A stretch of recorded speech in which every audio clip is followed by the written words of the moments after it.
Ya, pengakuan diri.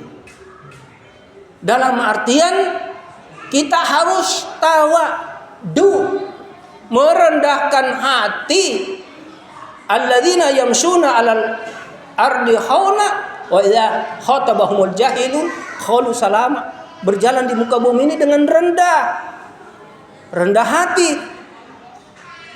Tawadda'a wa man tawadda'a faqad rafa'ahu Allah wa man takabbara faqad wada'ahu Allah. Siapa yang rendah hati, Allah muliakan dia. Siapa yang sombong, siapa yang bangga, siapa yang ujub, maka Allah akan hinakan dia. Jangan kita memelihara sifat tinggi hati. Ini perlu kita pahami. Selalu kita harus sifat merendah. Apa yang mau kita banggakan? Kita lahir tanpa membawa apa-apa.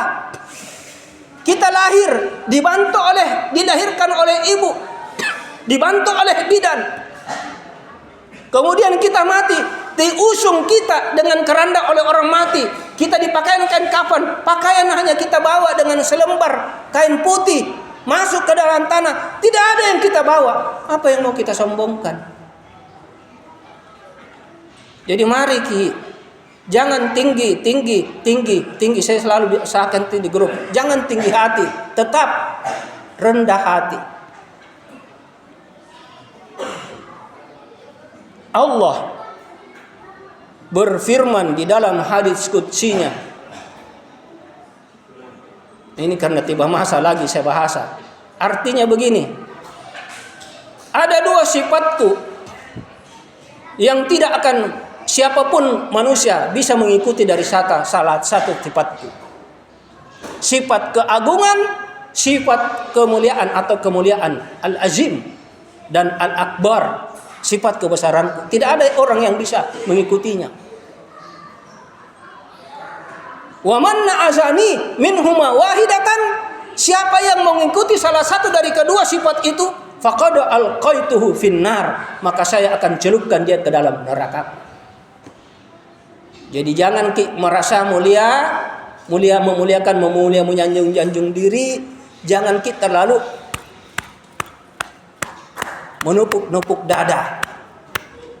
Siapapun dia orangnya, kalau dia mengaku saya orang yang paling terbaik, saya orang yang paling termulia, saya orang yang paling terselamat, saya orang yang paling bertakwa, saya adalah orang yang paling tinggi makamku, kedudukanku di sisi Allah, maka yakin dan percaya, walaupun dia tidak menunjukkan dirinya, berarti di dalam dirinya itu dia adalah pengikut sifat iblis. Sama dengan iblis sifatnya. Kenapa? Karena khairum minhu.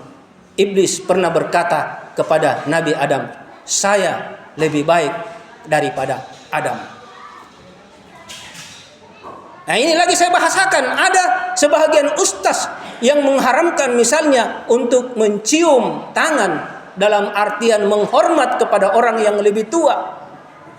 Laisa minna man lam yu'akkir kabirana walam bukan dari walam yarham sagirana, bukan golonganku orang yang tidak menghormati dari kalangan orang yang lebih tua darinya misalnya, dan bukan dari golonganku orang yang tidak menyayangi orang yang lebih muda darinya. Cium tangan itu haram. Oke, bagaimana perintah Allah kepada para malaikat? Wa idz qulna lil malaikati isjudu li adama. Ingat ketika Allah memerintahkan kepada para malaikat, sujud engkau kepada Nabi Adam. Fasajadu illa iblis. Maka semua para malaikat sujud kecuali iblis. Sujud bukan mengkultuskan.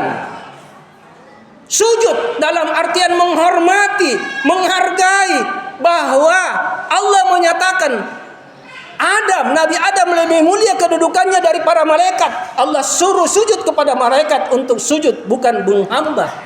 Ini sujud loh. Kalau begitu Allah itu mengajarkan hal yang syirik kepada para malaikat. Jadi jangan kita terlalu picik dalam memahami dengan mengatakan cium-cium tangan itu haram hukumnya, mengkultuskan. Kalau ayat ini Allah menyuruh untuk malaikat sujud kepada Adam, berarti Allah itu mengajarkan kesyirikan kepada para malaikat. Nah, makanya jangan salah pikir memahami ayat, memahami konteks sesuatu. Jadi inilah mungkin yang saya bisa sampaikan. Mudah-mudahan kita sadari diri. Sebenarnya masih banyak sekali sifat-sifat mana Salman Al-Farisi kalau saya mau cerita lagi. Mana lagi sifatnya Utsman bin Affan, mana lagi sifatnya banyak kalau kisah ini, kalau saya mau cerita Abdurrahman bin Auf yang mereka rata-rata dikatakan oleh Allah di dalam Al-Quran mereka itu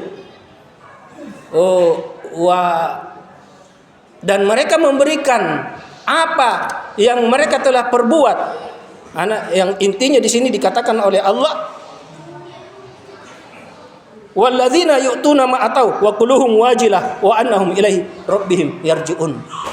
Begitu juga saya cerita waktu sempit saja, Abu Bakar pun juga pernah menangis ketika membaca ayat innallaha astara 'alal mu'minina